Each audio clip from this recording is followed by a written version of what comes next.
Сегодня председатель правительства России Владимир Путин посетил рядовое село Кадыровых Цинторой. Зарина, Джамиля, Гюзель,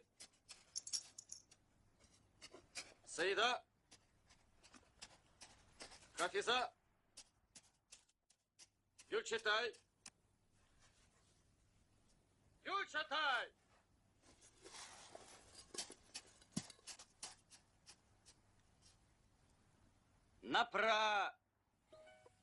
За мной, барышни.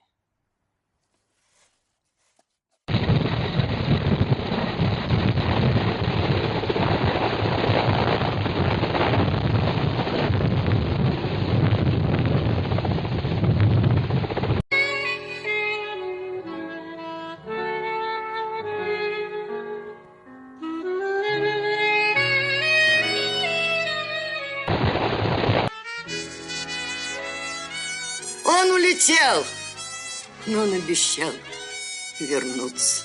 Милый, милый.